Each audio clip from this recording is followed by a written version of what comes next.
Halo bos semuanya, kembali lagi bersama Mimin. Mimin doain semoga kalian sehat selalu juga berlimpah kuota. Sebelum lanjut, jangan lupa klik subscribe biar gak ketinggalan video terbaru. Juga like, beri hype biar Mimin makin semangat. Tanpa berlama-lama, nyamankan posisi dan nikmati alur. Di dunia yang keras dan gelap, kayak drama kehidupan tanpa jeda iklan, satu hal yang pasti. Kekuatan itu bukan cuma pilihan, tapi kewajiban kalau mau tetap hidup. Dan di dunia sihir, ada satu nama yang bikin semua orang ngeri-ngeri kagum. Namanya Zagan. Bayangin aja, umur baru 20 tahun, tapi udah disebut salah satu penyihir terkuat yang pernah eksis. Tapi di balik titel keren itu, hidupnya jauh dari kata bahagia. Semua kejayaannya dibangun di atas luka, darah, dan penderitaan yang bahkan iblis pun mungkin bakal bilang, "Bro, itu keterlaluan." Sejak kecil, Zagan udah kenal sama rasa pahit hidup. Dibuang orang tua, tumbuh di panti asuhan yang bahkan gak sempat jadi rumah. Pas baru umur 5 tahun, pantinya ditutup dan hidupnya langsung berubah jadi mode bertahan hidup ala game survival. Mau makan, ya harus nyolong. Kalau gagal, ya makan sisa-sisa makanan di tong sampah. Tragis banget. Tapi ternyata itu baru pemanasan.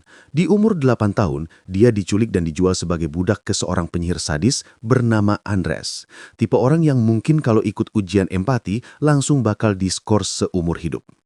Zagan dijadikan kelinci percobaan untuk eksperimen sihir kejam. Hari-harinya penuh rasa pakit, ketakutan, dan keputusasaan. Tapi di tengah neraka itu tumbuh sesuatu dalam dirinya. Tekad. Kalau dunia gak mau menolong dia, maka dia bakal menaklukkan dunia itu sendiri. Dengan darahnya sendiri, dia menggambar lingkaran sihir. Malam itu, saat seharusnya dia jadi korban pengorbanan, dia malah ngebalik keadaan, membunuh gurunya sendiri dan mencuri kebebasan. Sejak saat itu, hidupnya cuma punya satu tujuan, menjadi penyihir terhebat. 12 tahun berlalu, Zagan bukan lagi budak. Dia sekarang penguasa sihir yang namanya bikin banyak orang gemetar duluan sebelum berani nyebut. Suatu hari di luar kastilnya, dia melihat seorang gadis muda diserang oleh seseorang yang tampaknya dikenal si gadis. Namanya Mir. Tapi tunggu dulu, ternyata pria itu bukan Mir asli. Pria itu adalah face stealer, penyihir gila yang bisa mencuri wajah orang lain. Dan seperti banyak penyihir gelap lainnya, ritualnya butuh korban suci alias gadis muda polos. Sebelum sempat beraksi, tiba-tiba Zagan nongol dengan aura siapa berani masuk wilayahku yang bikin face stealer langsung pucat pasi. Penyihir Niki langsung ngibrit minta ampun, ngeles kalau dia gak tahu itu wilayah Zagan. Bahkan dengan muka tebal, dia nawarin buat berbagi korban. Zagan yang jijik sama ide itu langsung ngebabat face dealer tanpa mikir 2 kali. Tamat sudah umur si peniru wajah. Gadis yang diserang tadi langsung pingsan. Zagan sempat khawatir, mikir jangan-jangan gara-gara darah atau trauma. Dengan sihirnya, dia membuat gadis itu lupa biar semua terasa kayak mimpi buruk yang udah lewat. Pas mau ninggalin tempat itu, matanya menangkap kalung salib di leher gadis itu. Langsung Den Zagan ngeh, itu simbol gereja. Dan masalahnya, gereja adalah musuh bebuyutan para penyihir.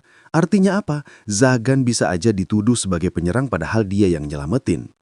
Akhirnya, dia mutusin buat ninggalin gadis itu di jalan menuju kota, berharap ada orang baik yang bakal nemuin dan nolong dia. Tapi belum sempat pergi jauh, muncul sosok penyihir lain, Barbatos. Melihat gadis tak sadarkan diri di situ, Barbatos langsung nyeletuk.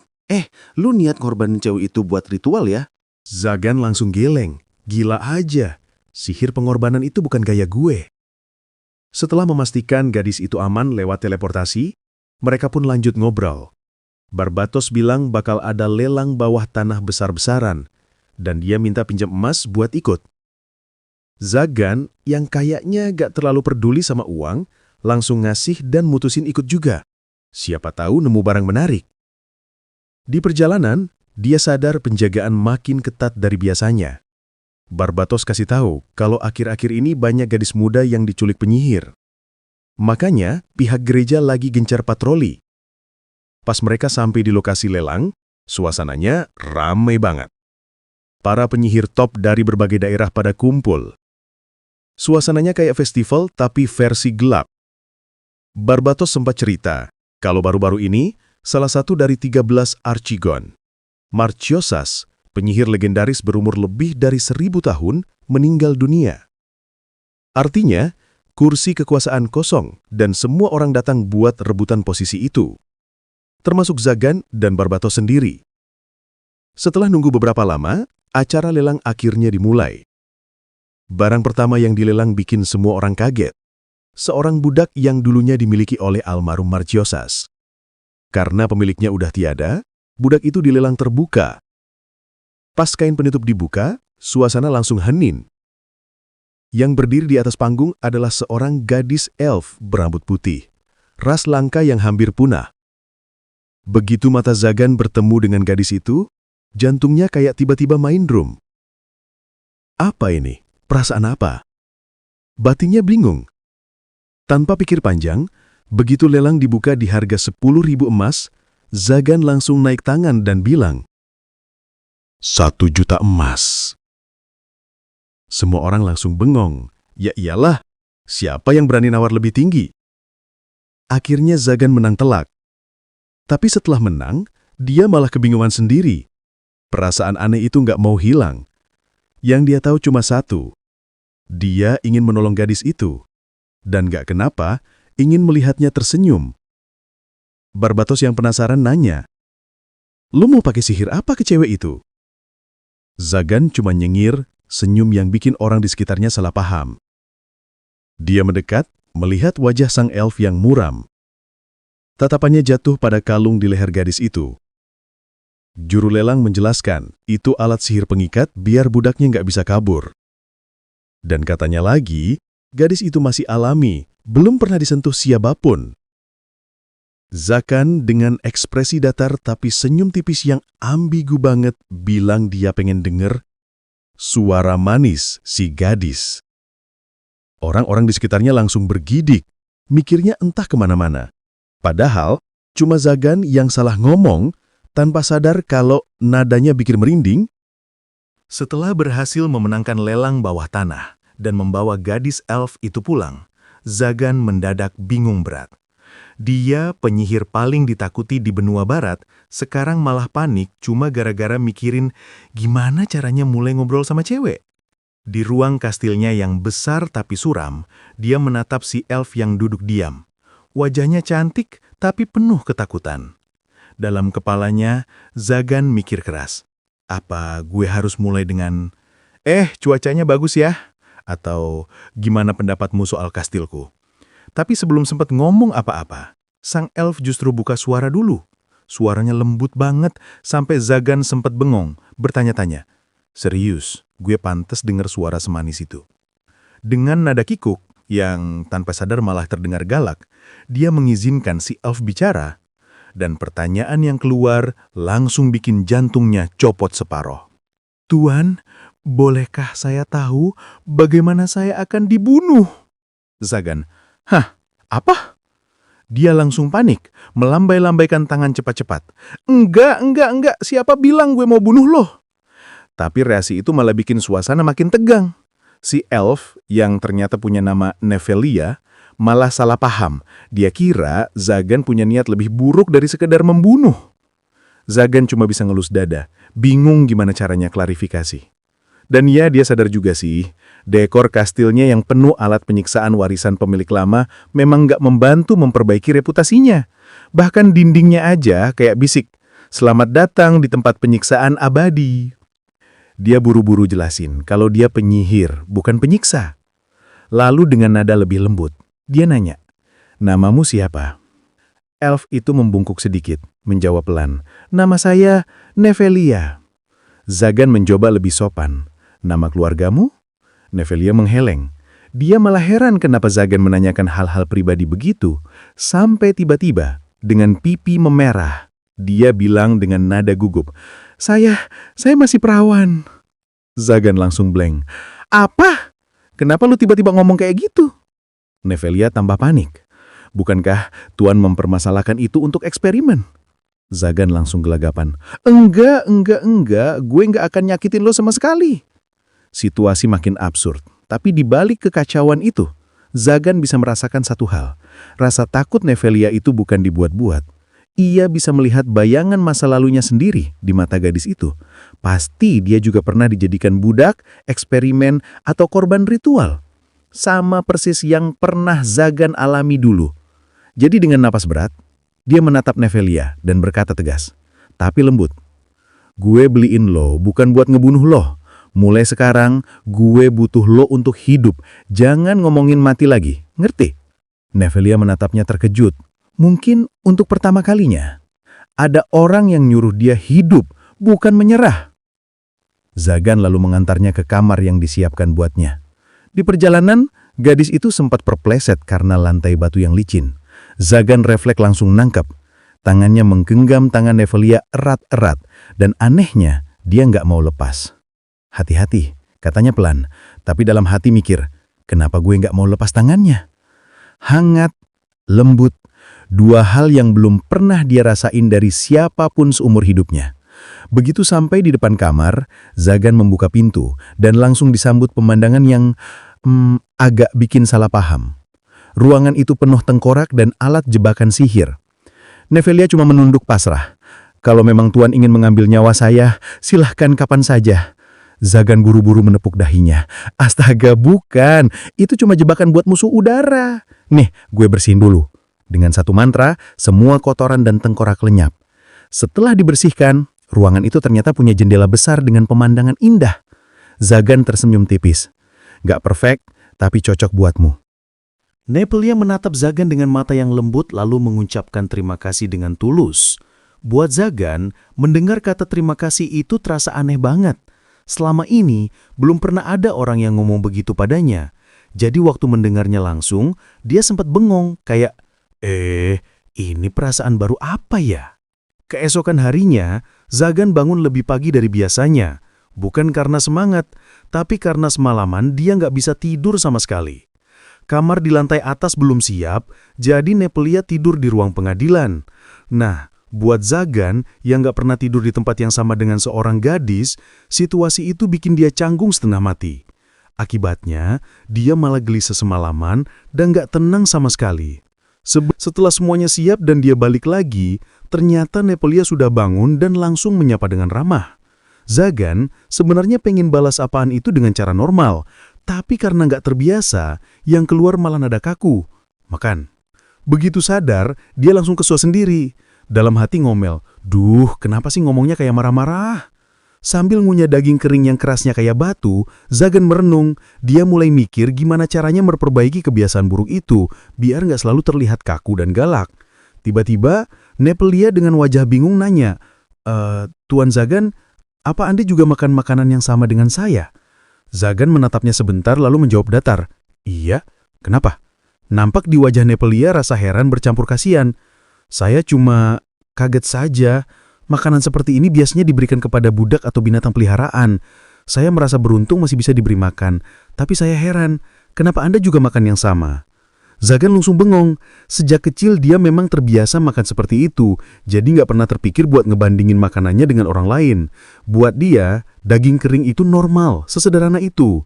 Melihat ekspresinya, Nevelia buru-buru menunduk dan minta maaf. Maaf kalau saya lancang, tapi kalau boleh, bisakah saya yang memasakkan sarapan untuk Anda? Zagan langsung kaget dan panik. Otaknya sempat ngeblank beberapa detik. Bayangan tentang makan masakan gadis yang diam-diam dia sukai membuat jantungnya berdetak lebih cepat. Dalam hatinya dia teriak, wah, ini kebahagiaan level dewa nih. Dengan nada yang berusaha tetap tenang, Zagan menjawab, boleh, tapi bahan makanannya belum ada. Kita harus belanja dulu. Akhirnya, mereka berdua pun bersiap untuk pergi berbelanja. Tapi begitu Zagan buka dompetnya, kenyataan pahit langsung nyamber. Isinya hampir kosong. Uangnya tinggal recehan sisa karena semua udah habis buat membeli Nevelia dulu. Bahkan buat bayar transportasi aja nggak cukup. Zagan cuma bisa menarik napas dan mencoba menutupi rasa malunya. Kita jalan kaki aja, sekalian olahraga. Katanya sok santai, padahal dalam hati udah jerit. Ya ampun, miskin banget nasib gue. Mereka pun akhirnya jalan kaki berdua menuju kota. Udara pagi terasa lumayan segar, tapi perjalanan itu berubah menegangkan ketika di tengah jalan mereka melihat keributan. Sekelompok bandit sedang menyerang kusir dan para penumpang kereta. Awalnya Zagan cuek, dia nggak punya niat buat ikut campur. Tapi begitu melirik wajah Nevelia yang tampak ketakutan, langkahnya langsung berhenti. Raut wajah itu mirip banget dengan waktu pertama kali dia menemukan Nepelia dulu, penuh ketakutan dan tanpa daya. Seketika hatinya nggak tenang. Zagan mulai berpikir, jangan-jangan begini juga dulu caranya Nepelia diculik. Rasa kasihan berubah jadi marah. Dia nggak mau melihat Nepelia ketakutan lagi. Maka, tanpa ragu, dia memutuskan untuk bertindak. Zagan melepaskan sedikit kekuatannya, cuma sekedar untuk menakut-nakuti para bandit itu biar kabur. Tapi hasilnya di luar dugaan. Bukannya lari, para bandit malah ketawa. Mereka ngerasa cukup kuat buat ngalahin satu penyihir dan mulai menyerang secara langsung. Zagan cuma menghela napas pelan. Manusia bodoh memang gak pernah belajar, gumamnya pelan. Tanpa perlu pakai sihir, dia bergerak cepat. Dalam hitungan detik, sekelompok bandit rendahan itu langsung tumbang satu persatu, bahkan sebelum mereka sadar apa yang terjadi. Begitu mereka lihat kekuatan Zagan yang luar biasa, sisa bandit yang masih sadar langsung panik dan menjerit minta bantuan. Tak lama kemudian, muncul seseorang dari kejauhan, seorang penyihir yang ternyata disewa oleh kelompok bandit itu. Sebagai sesama penyihir, pria itu dengan sopan memperingatkan Zagan. Bro, mending jangan ikut campur. Gue nggak mau nyakitin sesama pengguna sihir. Tapi ya, namanya juga Zagan. Kalau udah niat, gak ada yang bisa bikin dia mundur. Dengan wajah datar, tapi aura udah kayak badai petir mau turun, Zagan tetap maju. Si penyihir lawan pun buru-buru ngebentuk lingkaran sihir. Tapi sayangnya, sihir itu langsung nge-lag total. Kekuatan Zagan kayak firewall yang auto-blokir semua mantra. Dan dalam sekejap, zap! Satu serangan petir dari tangan Zagan langsung ngeuapkan lawannya tanpa sempat teriak lagu penutup. Para bandit yang tadinya sok jago langsung pucat. Mereka akhirnya sadar siapa yang mereka hadapi, dan kayak lomba sprint, semuanya kabur secepat mungkin. Para penumpang kereta yang baru aja diselamatkan gak nyangka bisa selamat hidup-hidup. Mereka berterima kasih sambil hampir nangis haru. Pemilik kereta sampai ngasih tumpangan gratis dan sedikit uang buat Zagan, sebagai bentuk rasa terima kasih karena udah ngelindungi mereka sampai kota. Zagan nerima aja, meskipun dia agak heran. Biasanya orang-orang tetap takut sama dia walau udah ditolong. Tapi kali ini mereka kelihatan tenang. Mungkin efek Nevelia nih, pikirnya sambil ngelirik gadis di sampingnya yang senyum kalem. Begitu sampai di pasar, Zagan langsung fokus ke satu misi penting, nyari pakaian yang bikin Nevelia nyaman. Dia masuk ke toko pakaian, disambut oleh pemilik toko bernama Manuela, yang langsung ngeliatin dia kayak baru lihat mantan yang belum move on. Zagan cuma ngomong datar, saya mau lihat beberapa baju untuk dia. Manuela setuju sih, tapi begitu matanya nemu kalung di leher Nevelia, pandangannya jadi lebih tajam dari jarum jahit. Tanpa banyak omong, dia bawa Nevelia masuk ke ruang ganti. Sementara itu, Zagan mikir, yah, kalung itu udah mulai menarik perhatian, harus segera gue urus. Gak lama, Nevelia keluar dari ruang ganti dan Zagan langsung freeze. Pakaian yang dipilih Manuela benar-benar terbuka untuk umum. Menurut Manuela, ini outfit paling cocok buat seorang budak, karena ya biasanya tuannya suka yang kayak gini. Zagan, meskipun cowok, bukan berarti hatinya batu. Penampilan Nevelia emang bikin matanya terpaku. Tapi pas lihat wajah gadis itu mulai memerah malu, dia langsung bilang, mungkin coba yang lain aja. Manuela akhirnya ngeluarin kostum baru. Kali ini outfit pelayan yang sopan tapi manis. Begitu Nevelia pakai, wajahnya langsung bersinar. Dia suka banget. Sebelum mereka pergi, Manuela sempat bilang ke Nevelia, kamu beruntung punya tuan sebaik itu. Zagan cuma pura-pura nggak dengar, padahal kupingnya merah sendiri. Selanjutnya, mereka pergi ke tukang kunci buat ngilangin kalung di leher Nevelia. Meskipun si gadis nggak terlalu keberatan pakai itu, Zagan merasa risih, karena selama kalung itu masih nempel, Nevelia akan terlihat kayak miliknya, bukan dirinya sendiri. Tukang kunci memeriksa sebentar, lalu menatap Zagan dengan wajah serius. Maaf tuan, ini nggak bisa dibuka. Sihirnya terlalu kuat. Kalau maksa, kepala gadis ini bisa copot. Zagan langsung terdiam. Gak ada pilihan lain selain nyari kunci aslinya.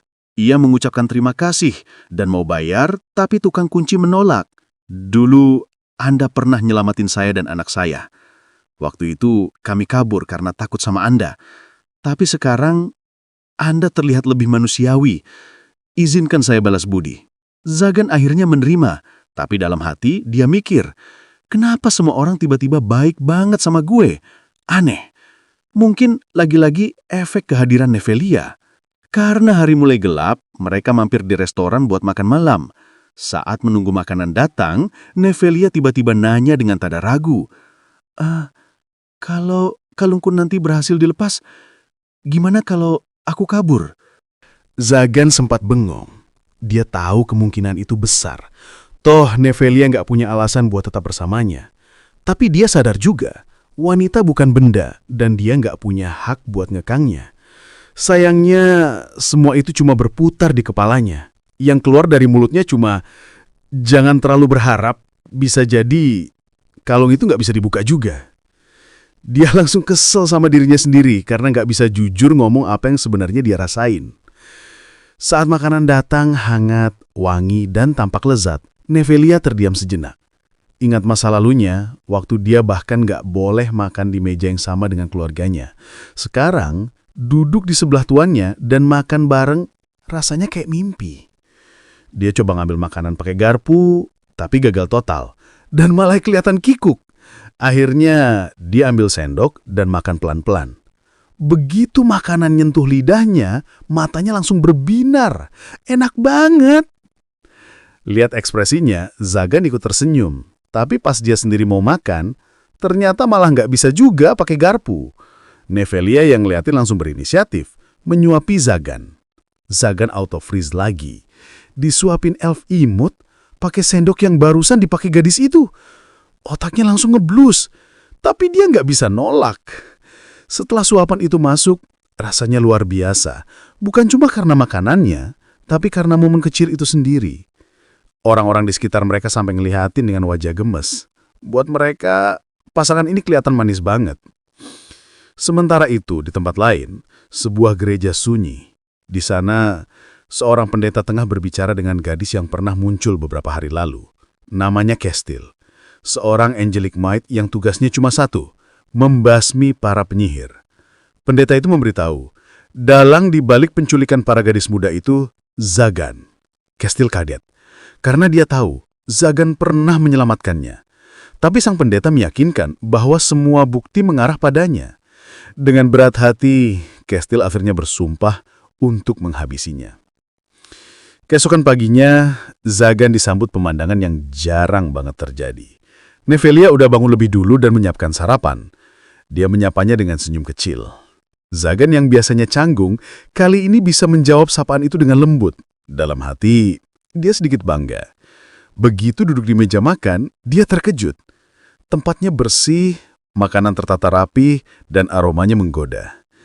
"Terima kasih," katanya pelan. Nevelia tersenyum lebar. Matanya berbinar mendengar ucapan itu. Saat dia bertanya, "Mana makanan untuk Nevelia?" gadis itu jawab polos, "Aku cuma masak buat tuan." Zagan terdiam sejenak, lalu dengan nada hangat dia berkata, "Kalau begitu, kita makan bareng." Namun pas dia lihat, Nevelia bahkan gak nyiapin kursi buat dirinya sendiri. Zagan cuma bisa geleng-geleng kepala dan tersenyum kecil. Dalam hati, mungkin baru kali ini ia merasakan rumahnya benar-benar hidup. Dengan nada santai tapi tetap berwibawa, Zagan menatap Nevelia dan berkata, "Duduk." Namun bukannya di kursi, ia malah menunjuk pangkuannya sendiri. Nevelia langsung membeku di tempat, wajahnya memerah seperti tomat rebus, antara malu dan gak percaya. Tapi melihat ekspresi Zagan yang benar-benar serius, ia akhirnya duduk juga dengan kikuk, sambil dalam hatinya menjerit, "Ini apa sih? Kenapa aku nurut aja?" Zagan tanpa banyak bicara, lalu mengambil makanan dan mulai menyuapi Nevelia sendiri. Katanya sih, ini hukuman kecil karena Nevelia lupa menyiapkan kursi dan sarapan buatnya. Nevelia hanya bisa diam pasrah, mencoba menikmati makanannya sambil pura-pura gak deg-degan. Setelah sarapan yang canggung tapi hangat itu, mereka berdua menuju perpustakaan. Di sana, Zagan mulai membaca buku-buku sihir tebal, sementara Nevelia menatapnya dengan rasa ingin tahu yang semakin besar. Dari obrolan mereka, Akhirnya terungkap bahwa meski Nepelia adalah seorang elf, makhluk yang biasanya punya kualitas mana lebih tinggi daripada manusia, tapi ia tidak bisa menggunakan sihir sama sekali. Hal itu tentu bikin Zagan penasaran. Zagan lalu mulai menjelaskan dasar-dasar sihir dengan gaya guru sabar Nankol. Ia menggambar lingkaran sihir untuk elemen petir, lalu mencontohkan cara mengaktifkannya dengan mengalirkan mana. Ia menjelaskan kalau kapasitas mana itu berpengaruh ke seberapa jauh, lama, dan kuat efek sihir yang bisa dilakukan. Saat melihat simbol-simbol rumit di lantai, Nepelia tiba-tiba mengangkat tangan dan bertanya polos. Kalau nambahin elemen baru di dalam lingkaran sihir, bisa nggak? Zagan yang biasanya tenang langsung mengangkat alis, agak terkejut tapi kagum juga. Ia menjawab, secara teori bisa, tapi itu rumit banget. Kalau kamu salah nambahin, aliran mananya bakal kacau, dan dua lingkaran sihir itu malah saling ganggu. Akhirnya, dua-duanya nggak bakal aktif. Nepelia lalu penasaran lagi. Kalau begitu, apakah bisa menimpa sihir orang lain? Zagan tersenyum kecil. Secara teori, iya, tapi sampai sekarang belum ada yang benar-benar bisa melakukannya. Kalau ada yang berhasil, dia bakal jadi monster dalam bentuk penyihir. Aku sendiri ingin mempelajarinya. Saat Nepelia menatapnya dalam, ia bertanya, kenapa kamu ingin jadi sekuat itu? Zagan menatap kejauhan, matanya redup. Untuk bertahan hidup. Jawabnya singkat. Ia teringat masa lalunya. Masa kelam di mana ia belajar dengan cara yang paling menyakitkan bahwa di dunia ini cuma kekuatan yang bisa menjamin seseorang tetap hidup. Tiba-tiba, ekspresi Zagan berubah serius. Ia bisa merasakan ada gangguan dari luar kastil. Nepelia, siapkan makan malam. Aku harus keluar sebentar. Ujarnya tenang tapi tajam. Begitu keluar, ternyata sumber gangguan itu adalah Castile. Dia adalah gadis kesatria suci dari gereja yang datang bersama pasukannya. Dengan pedang suci di tangan, ia menghancurkan penghalang kastil Zagan tanpa banyak basa-basi. Zagan muncul di hadapan mereka, wajahnya menunjukkan rasa muak. Kalau kalian masih punya insting hidup, pergilah sekarang. Kesabaranku tipis. Katanya dengan nada dingin tapi santai. Matanya tertuju pada pedang di tangan Castile. Ia mengenalinya, salah satu dari 12 pedang suci. Melihat gadis muda seperti Castile bisa menghunusnya, Zagan jadi curiga. Apa sebenarnya maksud gereja kali ini? Tapi begitu menatap lebih dekat, Zagan sadar. Ini Castile yang pernah ia temui dulu itu. Walaupun sudah diperingatkan, para kesatria tetap nekat. Zagan menghela nafas. Ya sudah, kalian yang mulai. Dan dalam sekejap, pertempuran pun pecah. Salah satu kesatria maju dengan perisai besar, tapi Zagan hanya menepuknya sekali, dan kesatria itu langsung terpental jauh. Yang lain mencoba menyerang, tapi cukup dengan sentilan jari, mereka tumbang satu persatu. Zagan menatap Castile dengan tajam. Kenapa kamu biarkan anak buahmu mati sia-sia? Aku bisa saja membunuh kalian semua, tapi aku masih menahan diri. Namun Castile tetap keras kepala. Ia menggenggam pedangnya dan menyerang. Zagan menghindar dengan mudah, membuat gadis itu kesal karena ia tidak melawan balik. Kau begitu kuat tapi memilih jalan sihir. Kau sadar sihir itu sumber kejahatan, kan? Bentaknya. Zagan mendengus. Lalu bagaimana dengan gereja yang memakai pedang suci untuk membunuh penyihir lemah? Kau yakin kalian lebih suci dari kami? Ucapan itu membuat Castile terdiam sesaat. Tapi ia tak menyerah. Ia menyerang lagi dengan seluruh tenaganya. Pedang sucinya berkilat, dan ketika benturan terakhir terjadi, kekuatan besar dari pedang itu bangkit, menghantam Zagan hingga ia terlempar ke pohon. Zagan berdiri, membersihkan debu di jubahnya. Oke, cukup main-mainnya. Baru saja ia mau serius, tiba-tiba Castile berteriak, "Tunggu!" Dengan napas terengah, ia berkata lirih, "Zagan, tolong berpura-puralah mati. Gereja akan berhenti sampai mereka yakin kau sudah tiada. Kalau aku gagal, mereka akan kirim kesatria yang jauh lebih kuat. Tolong, menghilanglah, jalani hidup normal." Zagan menatapnya heran. Kata-kata itu bukan sekedar permohonan. Ada ketulusan di sana. Lalu Castile melanjutkan dengan nada getir. "Aku masih ingat, kau pernah menyelamatkanku dulu." Zagan terdiam. Seorang kesatria suci berterima kasih pada penyihir.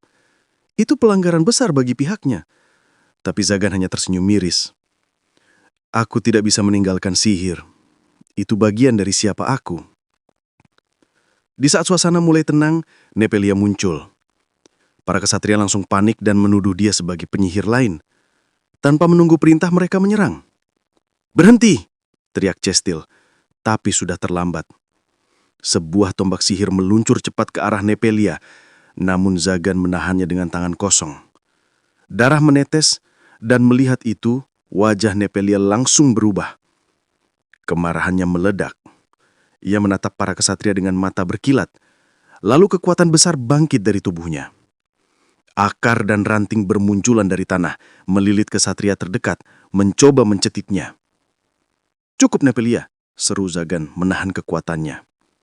Akhirnya ia berhenti, dan si kesatria masih hidup walau hampir saja tidak. Para kesatria yang melihat kekuatan itu langsung gemetar. Mereka akhirnya mundur, menyeret tubuh teman-teman mereka yang pingsan. Setelah semuanya pergi, Zagan menatap Nepelia serius. "Tadi kamu bilang gak bisa pakai sihir. Lalu itu barusan apa?" Nepelia menunduk. "Itu bukan sihir. Itu mistisisme," jawabnya pelan. Ia lalu menceritakan semuanya. Mistisisme adalah kekuatan yang bisa mengakses energi di luar hukum alam, hanya dengan keinginan. Di desanya, cuma Nepelia yang punya kemampuan itu. Karena kekuatannya dan rambut putihnya, orang-orang menjulukinya anak terkutuk.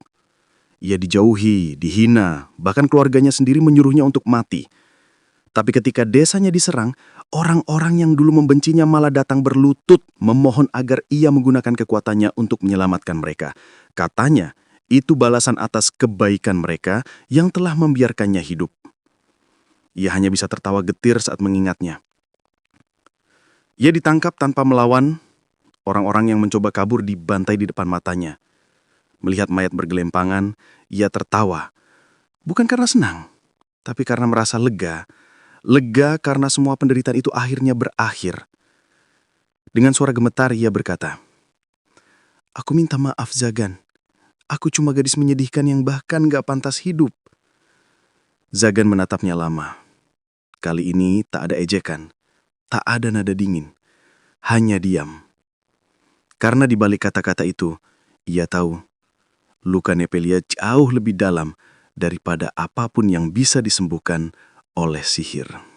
Zagan pun bilang kalau dia juga bakal ngelakuin hal yang sama. Buat dia, kalau udah dikasih kekuatan besar, ya tanggung jawabnya juga harus besar.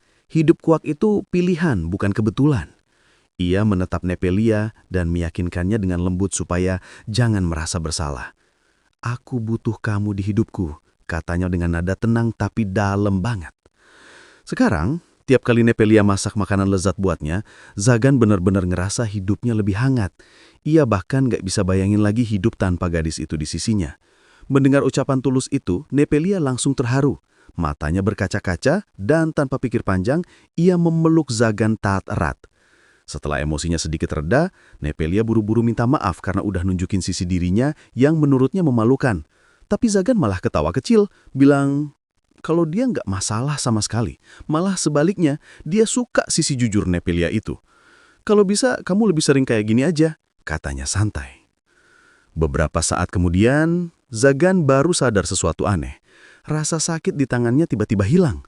Dia penasaran, lalu membuka perban dan, wah, lukanya udah sembuh total. Zagan sempat bengong sebentar.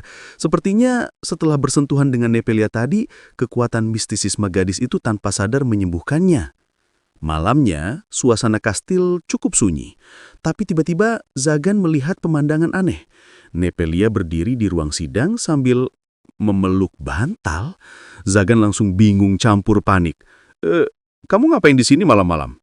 tanyanya. Ternyata alasannya simpel tapi bikin deg-degan. Nepelia pengen tidur bareng. Zagan langsung salah paham. Dalam pikirannya yang udah kelewat manusiawi, dia sempat mikir yang aneh-aneh. Tapi Nepelia buru-buru menjelaskan kalau maksudnya bukan itu. Ia cuma kasihan karena cuma ada satu tempat tidur di kastil, sementara Zagan selalu tidur di kursi. Ia cuma pengen kamu istirahat dengan nyaman, ujarnya polos. Zagan langsung malu sendiri. Ia menepuk wajahnya pelang, merasa jijik sama pikirannya yang gak murni itu. "Aduh, Zagan, fokus dong," gumamnya dalam hati. Ia berterima kasih atas perhatian Nepelia, tapi menjelaskan kalau dia nggak bisa jauh dari tempat itu karena posisinya jadi titik angkar penghalang sihir. Nepelia yang emang selalu punya ide unik, langsung nyeletuk. "Kalau gitu, pakai pangkuanku aja buat bantal." Zagan sempat bengong, tapi akhirnya nurut juga. Ia rebahan pelan di pangkuan Nepelia, rasanya campur aduk. Malu iya, nyaman juga iya. Di atas wajahnya terpantul, dua gunung yang cukup bikin susah fokus. Nepelia kelihatan super malu, pipinya merah banget. Zagan cuma bisa berpikir dalam hati, kenapa sih dia maksa banget ngelakuin ini? Tapi ternyata semua itu karena Nepelia pengen nunjukin rasa terima kasihnya. Ia bersyukur banget karena Zagan mau menerimanya apa adanya, bahkan setelah tahu tentang kekuatan aneh yang ia punya. Zagan tersenyum kecil. Ia paham maksud gadis itu. "Nggak perlu terus bilang makasih, Nepelia. Semua yang kamu lakukan sejauh ini udah lebih dari cukup buatku," katanya pelan. Setelah suasana jadi lebih tenang, Zagan tiba-tiba nanya, "Kamu tertarik belajar sihir nggak?" Dia sadar hari ini Nepelia sempat kehilangan kendali atas kekuatannya. Walau belum yakin apakah belajar sihir bisa bantu gadis itu paham tentang mistisisme miliknya, tapi menurutnya itu langkah yang bagus buat dicoba.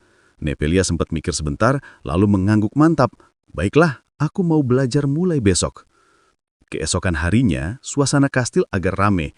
Barbatos datang dengan ekspresi kaget setengah mati atas dengar kabar kalau Zagan diserang para Anglican Knight. Tapi Zagan cuma ngangkat alis santai.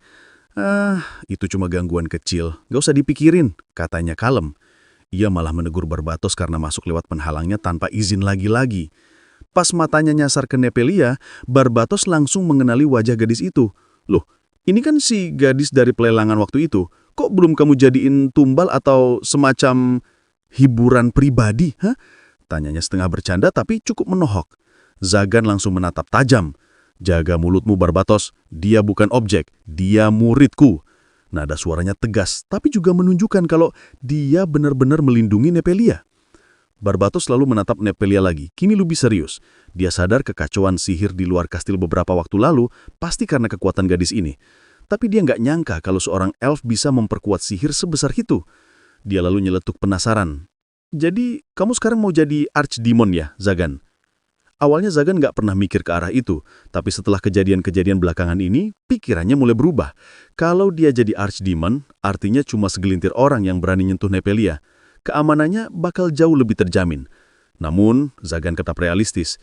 "Ya, tapi kemungkinan kecil sih. Aku baru 10 tahun belajar sihir, sedangkan para kandidat lainnya udah hidup ratusan tahun," ujarnya santai. Setelah Barbatos pergi, Nepelia menatap Zagan dengan senyum penasaran. "Jadi, kalian berdua itu sahabatan ya?" tanyanya dengan nada polos tapi imut. Tapi Zagan langsung membantah keras. Ia menganggap tidak mungkin dirinya berteman dengan orang sebodoh itu. Meski begitu, Nepelia merasa aneh karena ia bisa melihat betapa Zagan sebenarnya menikmati kebersamaannya dengan Barbatos. Hari itu juga, Nepelia resmi dapat kelas perdana dari Zagan tentang dasar-dasar sihir. Dari mulai cara bikin penghalang sampai gimana ngerapihin barrier yang rusak. Dan seperti biasanya, tiap kali belajar, Nepelia tetap nggak lupa ngelakuin kerjaan rumah. Bersih-bersih, nyapu, masak, pokoknya semua dikerjain. Sambil kadang nyengir kecil karena capek, tapi bahagia. Hari berganti hari, minggu jadi bulan, dan tahu-tahu, boom, 1 bulan lewat begitu aja. Sampai suatu pagi, Zagan dapat sepucuk surat misterius. Stempelnya aja udah bikin bulu kudut berdiri. Lambang 12 Archguns. Wah, ini pasti bukan undangan arisan nih, gumamnya pelan. Isi surat itu nyeret dia ke kastil peninggalan Archgon Marchosias, sang penyihir legendaris yang udah lama tiada. Begitu masuk ke dalam, Zagan jalan melewati lorong-lorong tua yang penuh aura mistis, dindingnya kayak masih nyimpen gema dari masa lalu. Dan akhirnya, dia sampai di satu ruangan luas di mana 12 archdemon udah duduk melingkar memancarkan tekanan aura yang gila-gilaan. Udara di sekitarnya tiba-tiba berat kayak lagi berdiri di bawah air terjun tapi tanpa air. Nafas pun jadi susah. Sekejap, Zagan sadar. Orang-orang ini bukan tipe yang bisa dianggap enteng.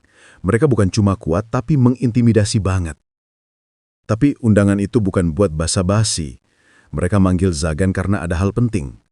Dan saat mereka buka pembicaraan, Zagan cuma bisa terdiam.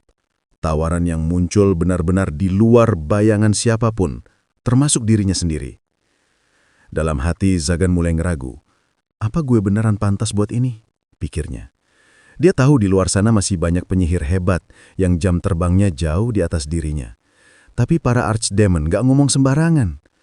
Mereka jujur bilang kalau kekuatan Zagan dibanding para penyihir top memang belum sampai level dewa. Tapi ada satu hal yang bikin dia beda. Gak ada satupun penyihir lain yang berhasil ngebunuh dia. Dan lebih gokilnya lagi, penyihir pertama yang pernah dia kalahkan bukan orang ecek-ecek. Itu penyihir kuat, dan waktu itu Zagan masih bocah, baru 8 tahun. Gak heran, mereka semua percaya kalau potensi Zagan itu luar biasa besar, potensi buat jadi penyihir paling kuat sepanjang sejarah. Karena itu para Archdemon sepakat ngasih dia gelar baru, Archdemon ke-13. Sebuah posisi yang bikin banyak penyihir cuma bisa gigit jari, tapi mereka juga ngasih peringatan keras. Jangan kira posisi ini berarti hidupmu bakal damai. Dunia kami penuh kegelapan, jebakan, dan bahaya. Sekali masuk, gak ada jalan mundur. Zagan cuma senyum tipis, senyum yang agak miris tapi juga mantap. Sejak kecil hidupnya gak pernah normal, jadi ya buat apa pura-pura pengen hidup damai sekarang. Tapi di sisi lain pikirannya langsung ke satu nama, Nepesia. Apakah dia tega nyeret gadis itu ke dalam dunia gelapnya juga? Beberapa waktu kemudian adegan pindah ke kastel. Nepilia menyambut Zagan pulang tapi mukanya muram, kayak abis tahu harga bahan pokok naik. Zagan kemudian dengan nada datar tapi berat bilang, "Aku sekarang udah resmi jadi salah satu dari 13 Archdemon." Nepilia terdiam antara bangga dan takut. Tapi belum sempat dia bereaksi, Zagan melanjutkan, "Dan aku juga mewarisi semua peninggalan Marchosias, termasuk satu hal penting." Dari tangannya, Zagan mengeluarkan kunci sihir yang selama ini cuma legenda buat Nepilia. Dengan tenang, dia mendekat dan membuka kalung sihir di lehernya. Klik! Suara pengikat itu lepas. Kalung yang selama ini jadi simbol belenggu, akhirnya terbuka. Zagan bilang dengan nada dingin kalau dia udah nggak butuh Nepelia lagi. Kalimat itu kayak belati halus yang langsung nyayat hati Nepelia tanpa ampun. Adegan pun berganti. Di sebuah gang gelap, di antara bayangan lampu redup, Nepelia duduk sendirian, termenung. Tatapannya kosong, kayak lagi mikir keras tapi juga pasrah. Ia sendiri bingung kenapa bisa nyasar di tempat seperti itu. Dalam kepalanya, ia mencoba mengingat. Barusan aja ia sedang sibuk di dapur, nyiapin makan malam, nunggu senyum hangat dari tuannya. Tapi yang datang justru bayangan kalung di lehernya dan suara Zagan yang dingin banget. Kata-kata yang nyisah di hati, kayak bekas luka yang belum sempat kering. Pas lagi tenggelam dalam pikirannya sendiri, lewatlah Castile. Ia langsung notis wajah Nepelia yang pucat dan sendu banget, kayak habis kehilangan arah hidup. Tanpa mikir panjang, Castile jalan mendekat dan nanya dengan nada khawatir, "Kamu gak apa-apa?"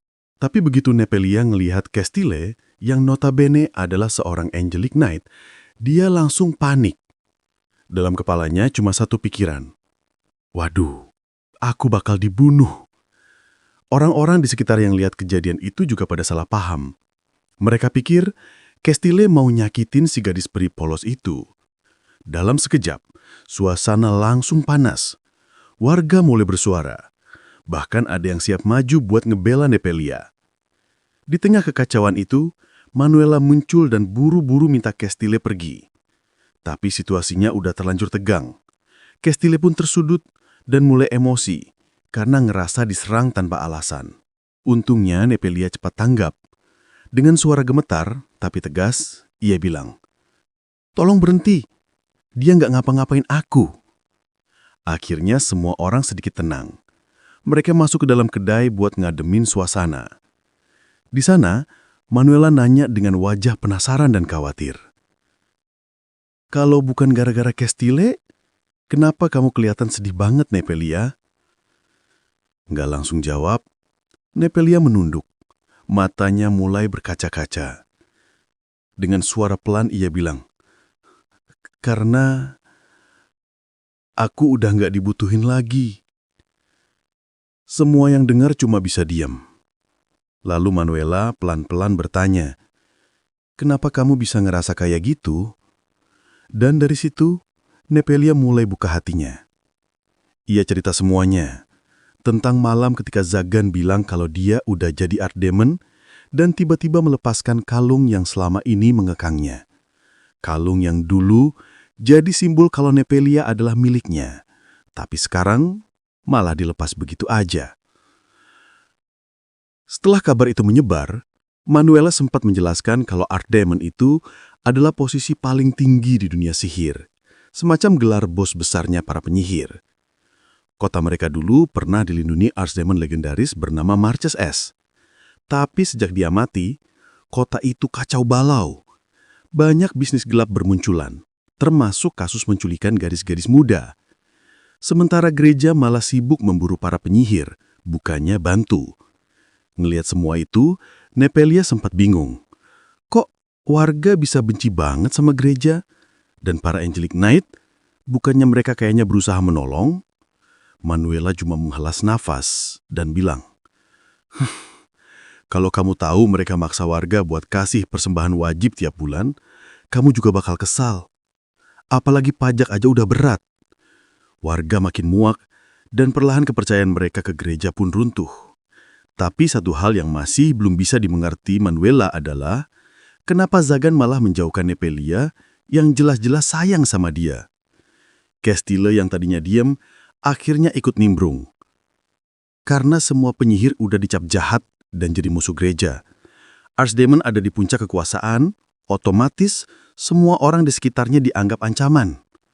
Lalu ia menambahkan dengan nada yakin, "Aku yakin, Zagan ngusir Nepelia buat ngelindungi dia. Aku tahu dia nggak bakal tega nyakitin." Tapi Nepelia nggak bisa nerima begitu aja. Ia menggenggam erat tangannya, matanya penuh tekad. "Aku tahu Zagan kuat, tapi bukan berarti dia nggak bisa terluka.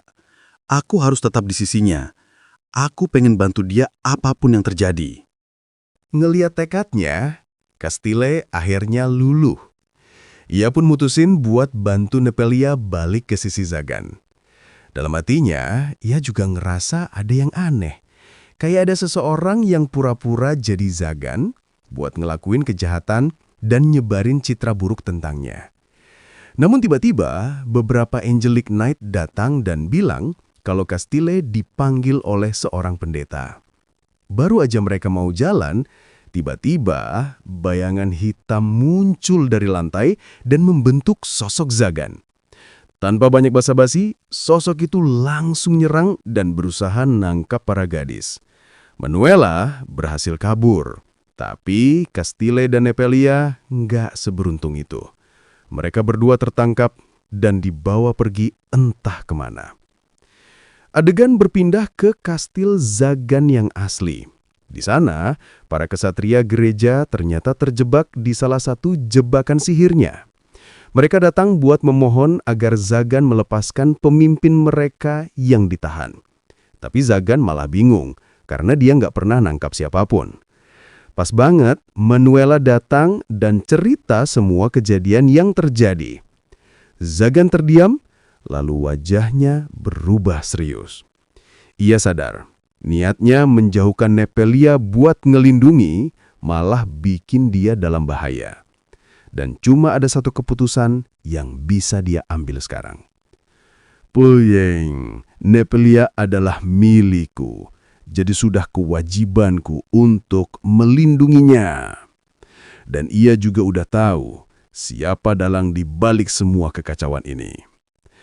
Lalu kamera cerita pindah ke sebuah gua gelap. Di sana, Nepelia terbangun dalam keadaan terikat. Gak lama kemudian, muncullah sosok yang gak asing. Barbatos.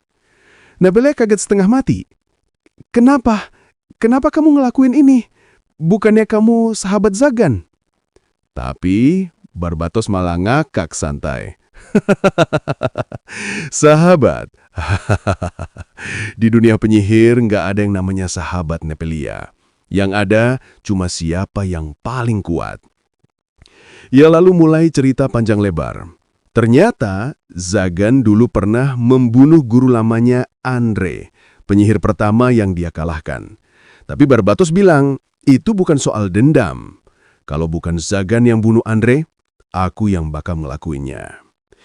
Yang bikin dia dendam justru hal lain. Kastil tempat Zagan tinggal sekarang, uang yang dia punya, bahkan seluruh pengetahuan sihir yang diwarisi Andre, itu semua seharusnya jadi milikku, katanya dengan nada marah. Sejak saat itu, Barbatos mulai nyusun rencana kotor. Dia nyamar jadi Zagan dan bikin gereja percaya kalau Zagan adalah dalang di balik penculikan para gadis. Begitu gereja bakal fokus ngehancurin Zagan. Tapi sekarang setelah Zagan berhasil selamat dari serangan pedang suci, Barbatos punya rencana baru. Dia bakal pakai pengorbanan manusia buat nunjukin ke 12 Archdemon kalau dia pantas bergabung dengan mereka. Nepelia yang dengar itu langsung bilang dengan berani, "Kamu telat. Zagan udah naik Archdemon." Barbatos langsung terdiam, matanya melebar kaget, lalu berubah jadi penuh amarah. "Apa? Jadi sekarang dia nggak cuma ngambil harta dan pengetahuan, tapi juga tahta yang aku impikan?" Dengan marah, ia bersumpah bakal ngerebut semuanya dengan paksa. Lingkaran sihir di sekeliling mereka pun mulai menyala. Katanya, kalau lingkaran ini selesai, bahkan Archdemon kayak Zagan nggak bakal bisa lolos. Castile yang juga ditawan sempat nyaranin, kenapa nggak pakai Nepelia aja jadi tumbal? Barbatos cuma nyengir. Tenang aja, waktunya bakal datang juga. Tapi begitu Nepelia berusaha melawan, wajah Barbatos langsung berubah dingin. Kesabarannya mulai habis, tangannya terangkat, dan energi sihir pekat mulai berputar di sekitarnya. Tanda kalau dia hampir kehilangan kendali. Suasana yang tadinya tegang mendadak berubah total saat Zagan muncul entah dari mana. Semua orang langsung melongo, apalagi Barbatos. Mukanya kayak baru lihat hantu. Zagan ngelihat sekeliling dengan tatapan dingin lalu nanya dengan nada santai tapi menekan. "Jadi, sejak kapan rencana konyol ini jalan tanpa gue tahu, ha?" Barbatos jelas kaget, tapi Zagan udah punya firasat dari awal. Sejak dia ketemu si Vestiller, penyihir cupu yang anehnya bisa ngancurin penghalang miliknya, saat itu cuma satu nama muncul di kepala Zagan, Barbatos. Dan kecurigaannya itu makin kuat waktu Barbatos tiba-tiba nongol tepat setelah kejadian dengan alasan klasik cuma mau ngecek keadaan. Lucunya, hal yang sama kejadian lagi waktu Zagan perang lawan pasukan Anglic Knights. Dan siapa yang muncul lagi? Ya benar, Barbatos. Zagan bisa aja maafin semua keanehan itu. Kalau aja Barbatos nggak nyakitin Nevelia. Tapi karena itu, emosi Zagan meledak. Tanpa basa-basi, boom! Zagan ngeluarin kekuatan penuh, ngancurin satu tangan dan satu kaki Barbatos. Sementara itu, dia ngelepas borgol dan kalung yang ngerantai Nevelia. Cewek itu langsung meluk dia erat-erat sambil nangis dan mohon, "Jangan buang aku, Zagan." Tapi sebelum momen haru itu berlanjut, Barbatos yang setengah hidup masih nyoba beraksi. Dia cepet-cepet ngebentuk lingkaran sihir buat nyerang balik. Sayangnya, semua usahanya percuma. Zagan cuma butuh satu lirikan buat netralin sihir itu. Soalnya teori sihir Barbatos itu asalnya dari ajaran Zagan sendiri. Dan kalau dua orang pakai sihir yang sama, salah satunya bisa ngambil alih atau bahkan ngebatalin total. Jadi, setiap Barbatos ngebuat lingkaran baru, Zagan tinggal snap, batalin lagi. Akhirnya, Zagan ngebales dengan mantra-mantra brutal dan Barbatos pun babak belur. Ngerasa nggak bakal menang, dia langsung angkat tangan pasrah dan bilang, "Ampuni aku, Zagan. Aku janji nggak bakal nongol di depan lo lagi." Zagan diem. Dia ngelihat wajah lama di depannya itu. Teman masa kecilnya, sekaligus orang yang dulu ngajarin dia sihir. Dia terus ingat waktu dulu kemampuan Barbatos jauh di atas dirinya. Tapi alih-alih ngabisin dia, Barbatos malah ngebimbing dia. Zagan nyengir miris, ngehantem tanah pelan dengan tinjunya, lalu gumam, "Ya, kalau gue bunuh lo sekarang, gue nggak bakal punya teman minum lagi." Meskipun hatinya masih panas karena Barbatos udah nyakitin Nevelia, kenangan lama itu nahan tangannya.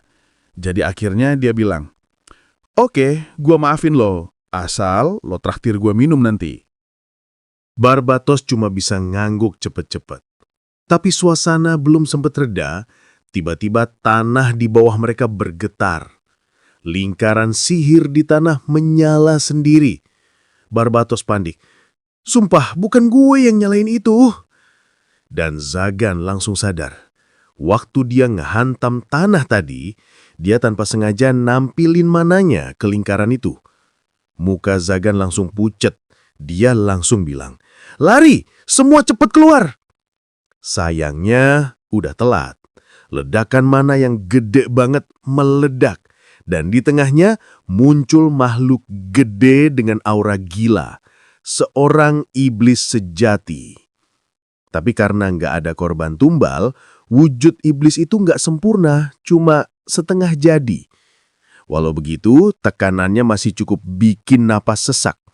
Zagan bahkan ngerasa kayak balik lagi ke momen pas ngadepin Archdemon besar, cuma kali ini lebih parah. Dia sempat mikir, wah, ini sih tamat. Tapi hal aneh terjadi.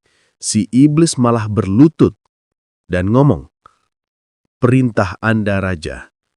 Semua orang bengong, termasuk Zagan sendiri.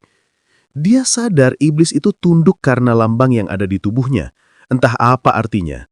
Tapi nggak mau ambil resiko, dia cepet nyuruh, "Balik ke tempat asalmu." Dan tanpa protes, iblis itu langsung menghilang. Tapi masalah belum selesai. Gua mulai runtuh. Zagan cepet banget ngangkat Nevelia di pelukannya, nyuruh yang lain naik di tubuhnya. Ya, literally naik Zagan Airlines. Dengan kekuatannya, dia bawa semuanya keluar sebelum gua itu ambruk total. Begitu mereka selamat, Kestil dan Manuela pamit duluan. Tinggal Zagan dan Barbatos. Zagan nanya dengan nada serius, "Masih mau lanjut berantem?" Barbatos cuma geleng cepat. "Udah cukup, gue juga nggak bakalan manggil makhluk itu lagi." Lalu dia nanya setengah bercanda, "Jadi gue beneran harus beliin lo minuman biar resmi dimaafin?" Zagan jawab enteng tapi tegas, "Iya, kesepakatan ya kesepakatan." Barbatos akhirnya pergi dan suasana jadi tenang. Nevelia pelan-pelan ngelangkah ke Zagan, matanya masih berkaca-kaca. "Aku nggak mau diusir, aku pengen tetap di sisimu." Zagan diam beberapa detik, lalu bilang, dengan nada lembut tapi pasti, "Aku janji, aku nggak bakal ninggalin kamu lagi. Mulai sekarang, aku bakal ngelindungin kamu. Tapi dia nambah satu permintaan kecil. Dan mulai sekarang, panggil aku Zagan aja, bukan Tuan. Kamu bukan budak, pelayan, atau muridku." Sebenarnya, Zagan pengen bilang sesuatu yang lebih dalam. Pengen bilang, "Aku cinta kamu." Tapi ya lidahnya nggak mau diajak kompromi. Akhirnya dia cuma bilang, "Pokoknya kamu milikku, selamanya." Nevelia cuma senyum manis. "Aku tahu, dan aku juga milikmu." Tapi dia sempat nyengir kecil dan minta sesuatu. "Tapi tolong, pasang lagi kalungku. Aku pengen terus ingat awal kita bertemu." Zagan sempat mikir, kalung itu lebay banget buat sekedar kenangan. Tapi akhirnya dia pasang juga. Nevelia lalu ngeliat rincing yang dikasih Zagan dan nanya polos, "Kalau aku bukan budak atau murid, jadi aku ini siapa buatmu?" Zagan nyengir, "Nanti gue jelasin." Sementara itu, kabar tentang munculnya Archdemon baru menyebar ke seluruh kota. Tapi kali ini, orang-orang gak lagi ngeliat Zagan sebagai monster. Banyak yang malah mulai respect, bahkan ngefans, apalagi karena dia punya calon istri elf cantik. Di tempat lain, di dalam gereja, Kestil lagi-lagi bikin heboh. Dia tegas menolak perintah untuk memimpin perburuan terhadap Zagan. "Nggak mungkin, dia udah 2 kali nyelamatin nyawa gue. Nggak ada alasan buat nganggap dia jahat." Pendeta besar masih nggak percaya, malah nyindir. Bagaimana mungkin seorang kesatria bisa membela seorang penyihir? Tapi Kestil tetap tegak berdiri. Karena kebenaran nggak butuh jubah putih buat kelihatan suci. Dan sebelum Kestil sempat menjelaskan lebih jauh, keputusan dijatuhkan. Tanpa banyak pikir panjang, jabatan Angelic Knight langsung dicopot darinya. Para bawahannya sempat panik dan mencoba membelanya, mengingatkan segala jasanya di masa lalu, mulai dari pertempuran, penyelamatan, sampai pengorbanan. Tapi sang pendeta tetap kekeh, bahkan mengambil pedang sucinya yang selama ini jadi simbol kehormatan Castile. Wajah pendeta itu sempat kelihatan menyesal, tapi kalimatnya dingin banget. Aturan tetap aturan. Ia cuma bisa menenangkan Castile dengan kalimat setengah hiburan, katanya karena pedang suci memilih pemiliknya sendiri, mungkin suatu hari pedang itu bakal kembali ke tangannya. Untuk saat ini, satu-satunya hal yang bisa ia kasih hanyalah perlindungan politik, yang jujur aja nggak banyak artinya. Apalagi berita buruk datang cepat. Ada kabar kalau Raphael, Angelic Knight paling kejam dan disegani, sedang dalam perjalanan menuju kota itu. Castile langsung pucat. Dia yakin Raphael datang bukan buat ngobrol santai, tapi buat membereskan dirinya karena berani ngebela Zagan. Sementara itu, di dalam kastil, Zagan lagi asik menyelidiki identitas iblis misterius yang sempat ia lihat beberapa waktu lalu. Ruangan penuh buku tebal dan aroma kopi dingin yang belum disentuh. Tapi di saat ia lagi fokus, pintu kamar perlahan terbuka. Nephilia nyoba masuk diam-diam niatnya mau ngasih kejutan kecil. Sayangnya, Zagan dengan insting tajamnya langsung nyadar. Dia berbalik, bikin Nephilia yang lagi nahan senyum malah jadi panik dan pipinya langsung merah kayak tomat. Dengan terbata-bata ia bilang, cuma pengen ngajak makan siang karena hari ini dia udah masak beberapa resep baru dan pengen Zagan nyobain. Awalnya suasana masih adem, tapi detik berikutnya hawa di sekitar berubah drastis. Zagan tiba-tiba ngerasa ada ancaman kuat. Barrier pelindung kastilnya ditembus. Seseorang bersenjata zirah sedang menghancurkan gerbang dengan sihir. Tapi bukannya panik, Zagan malah tetap kalem kayak orang yang udah kebal drama. Nggak lama kemudian sosok berzirah itu masuk ke ruang utama. Zagan menatapnya dan langsung tahu siapa dia. Falevor, salah satu kandidat Archdemon lainnya. Dengan suara berat dan aura penuh tekanan, Falevor menantang Zagan, bilang dia bakal ngalahin dan merebut gelarnya. Tapi Zagan yang lagi menikmati makanannya cuma nyeletuk santai, bilang jangan ganggu orang yang lagi makan. Ucapan itu malah bikin Falevor makin panas. Dia langsung menyerang dengan kekuatan penuh, tapi serangannya ditangkis Zagan seolah itu cuma tiupan angin. Dengan satu dorongan ringan, Falevor terlempar jatuh. Helmnya terlepas dan semua orang, termasuk Zagan, terkejut. Di balik zirah berat itu, ternyata cuma seorang gadis kecil. Zagan yang kaget judul langsung berubah nada. Dia angkat tubuh kecil itu dengan hati-hati dan membawanya ke kamar tamu buat istirahat. Beberapa waktu kemudian, begitu gadis itu sadar, refleksnya langsung nyerang lagi.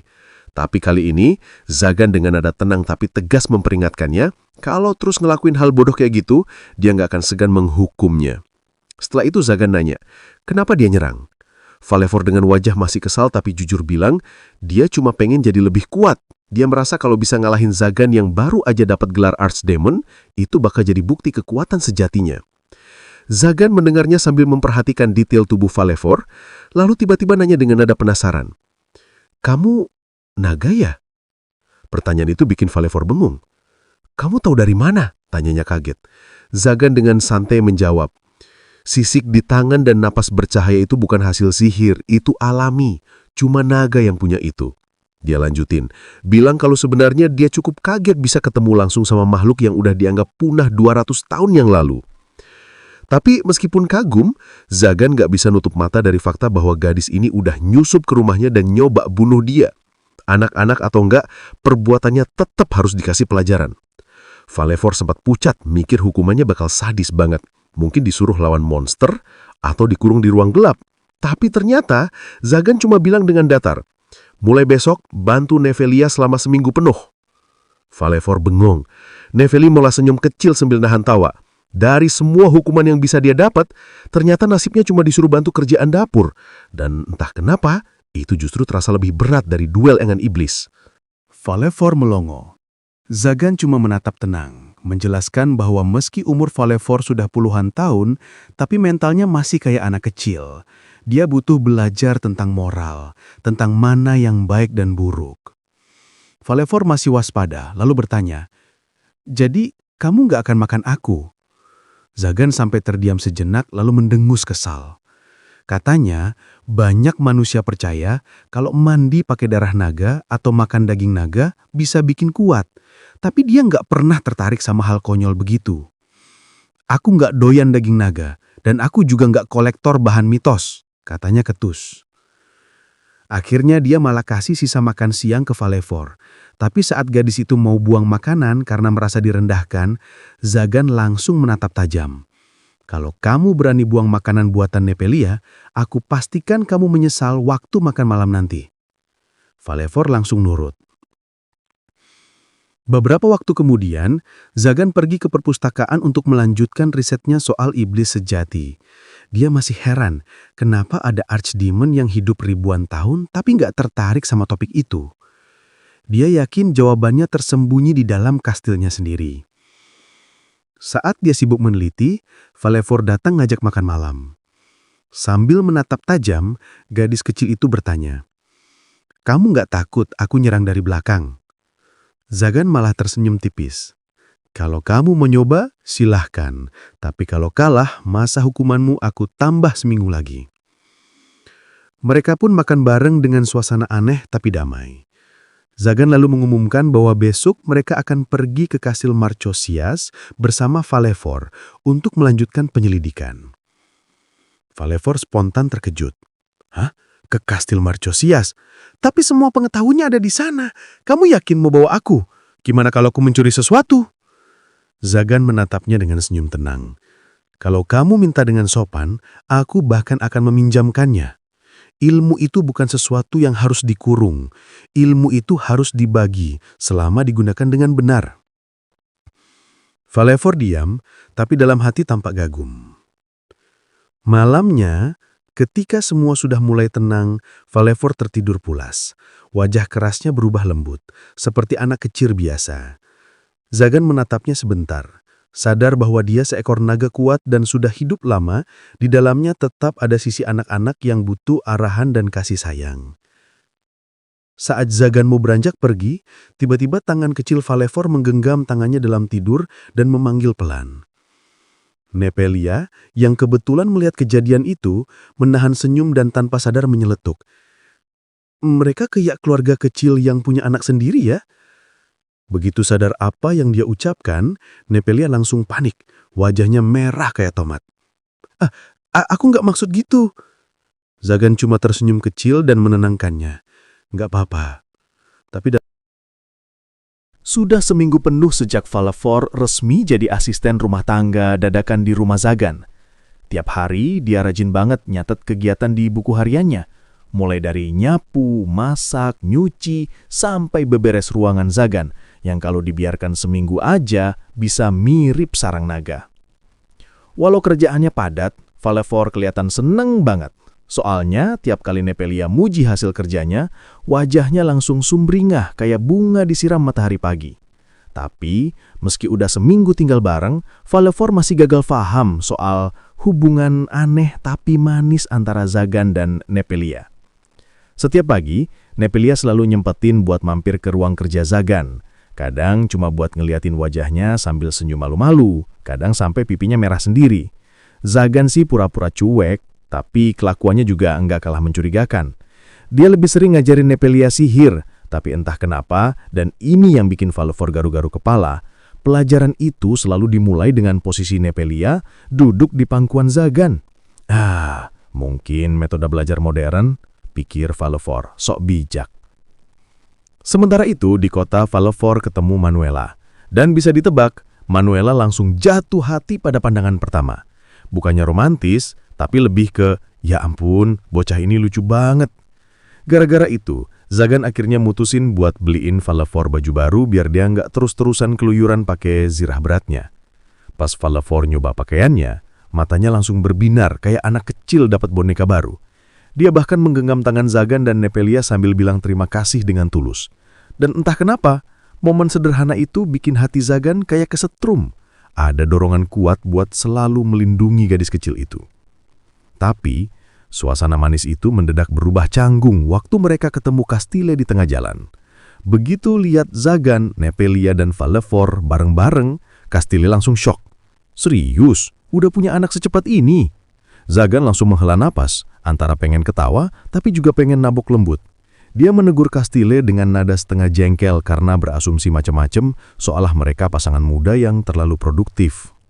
Setelah itu, Zagan ngenalin Vallefort dengan benar, dan suasana jadi agak tenang, sampai 3 Angelic Knight lain nongol. Vallefort langsung mendengus, wajahnya berubah galak. Untung aja sebelum sempat nyerang, Zagan udah buru-buru nahan dia. Setelah para kesatria itu pergi, Zagan nanya kenapa dia tiba-tiba pengen nyerang. Dengan polosnya, Vallefort jawab, "Aku gak butuh alasan buat bunuh Angelic Knight." Zagan cuma bisa bengong. Ya ampun, bocah satu ini bahasanya santai banget buat topik segede itu. Perjalanan mereka lanjut ke kastil milik Marches, tempat di mana dulu Zagan dapat lambang kekuatannya. Begitu sampai, Vallefort langsung bilang kalau aroma di sana familiar banget. Katanya dulu para naga sering tinggal di tempat itu. Pas mereka masuk, Nepelia tampak agak gugup, jadi Zagan refleks menggenggam tangannya lebih erat. Gaya banget sih, tapi manis juga. Mereka nemuin patung batu besar yang ternyata dulu adalah penjaga kastil. Kini membatu setelah kematian Markus. Nggak jauh dari situ, ada lingkaran sihir di lantai. Begitu lihat bentuknya, Vallefort langsung nyadar, itu lingkaran sihir khas naga. Atas permintaan Zagan, Vallefort membukanya, dan voila, muncul pintu tersembunyi di lantai. Di balik pintu itu, ada perpustakaan gede banget, penuh tumpukan buku berdebu, tapi berharga, milik Markus. Pengetahuan 1000 tahun tersimpan di sana. Saat lagi ngubek-ngubek rak, Vallefort nemu satu buku yang menarik perhatian, The 12 Sacred Swords. Zagan langsung ambil dan buka. Begitu lihat isi tulisannya, dia sadar. Bahasa di buku itu sama persis dengan yang tertulis di lambangnya dan pedang sucinya. Sekarang tugas barunya jelas. Belajar bahasa itu buat ngungkap lebih banyak rahasia tentang Archdemon. Di tempat lain, tepatnya di dalam gereja, Castile lagi sibuk menyambut kedatangan Raphael, komandan tertinggi Angelic Knights. Begitu datang, pertanyaan pertamanya to the point banget. Berapa banyak penyihir yang sudah kau bunuh? Castile, yang udah nebak bakal ditanya itu, soalnya reputasi Raphael terkenal sadis, cuma jawab santai. Jumlahnya nggak layak dibanggakan, jadi nggak perlu kusebutin. Semua orang di ruangan langsung shock, suasana hening dan beberapa bahkan sampai menegurnya karena dianggap nggak sopan. Tapi Raphael malah ketawa. Katanya udah lama nggak ada orang yang berani ngomong kayak gitu padanya. Walau begitu, ia juga menambahkan dengan nada dingin. Sayang, mungkin itu akan jadi kata-katamu yang terakhir, Castile. Para kesatria lain langsung maju buat melindungi Castile. Untung aja sang pendeta buru-buru datang dan memohon agar Raphael nggak ngepermainkan bawahannya. Tapi Raphael belum selesai. Ia bertanya soal pedang suci. Karena selama orang yang terpilih masih hidup, pedang itu nggak bisa dipakai oleh siapapun. Artinya, satu-satunya cara adalah menyingkirkan Castile biar pewaris baru bisa muncul. Begitu Raphael mencabut pedangnya, aura magisnya langsung bikin ruangan bergetar. Akhirnya, untuk meredakan ketegangan, sang pendeta menyerahkan kembali pedang itu pada Castile. Sementara itu, di sebuah bar, Barbatos lagi ngakak sampai meja bergetar setelah dengar kabar kalau Zagan sekarang punya anak kecil. Zagan melotot. "Ketawa terus, gua tinggal nih." Barbatos buru-buru minta maaf sambil masih nyengir, lalu mulai ngomong serius. Ia bilang Raphael, si Angelic Knight pembantai 499 penyihir, sekarang udah ngincer Zagan. Zagan terdiam. 499? Gila, dia ngebunuh penyihir kayak lagi ngumpulin stiker hadiah. Tapi begitu dengar rumor bahwa Raphael pernah makan daging naga, ekspresi Zagan berubah. Ia mulai mikir serius. Kalau itu benar, berarti level orang ini udah beda. Ia pun menatap Barbatos curiga. "Kenapa lo tiba-tiba baik banget ngasih info penting gini? Ada maunya ya?" Barbatos nyengir licik. "Gua cuma pengen ngatur harta peninggalan Markus." Zagan langsung geleng kepala. "Lupa ya, kalau lo yang ngatur bisa-bisa setengah perpustakaan lenyap." Sebagai gantinya, Zagan nawarin beberapa buku aja, dan Barbatos setuju. Tapi dengan syarat, dialah yang milih bukunya. Baru mau lanjut diskusi, tiba-tiba suasana bar langsung beku. Raphael nongol di pintu. Semua yang ada di sana langsung pucat. Beberapa bahkan pingsan cuma gara-gara tatapannya. Zagan tetap tenang, sementara Barbatos sudah siaga. Tapi Zagan nahan tangannya. "Tunggu, dia nggak kelihatan niat berantem."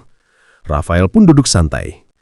"Aku dengar ada Archdemon baru, jadi aku datang untuk melihatnya langsung." Zagan memandangnya dalam diam. Aneh, pria yang dijuluki pembantai penyihir ini sama sekali nggak menebar aura haus darah.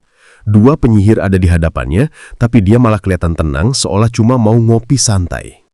Siap. Rafael menatap Zagan dengan ekspresi datar tapi tegas. Dengan nada santai, tapi penuh keyakinan, ia bilang kalau dirinya nggak pernah ngebunuh cuma buat kesenangan. Ia hanya menghabisi mereka yang memilih jalan gelap. Lalu dengan nada penasaran, Rafael nanya, "Jadi seberapa kuat tuh si Kastil waktu lu lawan dia?" Zagan ngangkat alis dikit, lalu menjawab jujur. "Kalau dibandingin sama semua lawan yang pernah gua hadapin, Kastil jelas yang paling kuat." Rafael mengangguk pelan.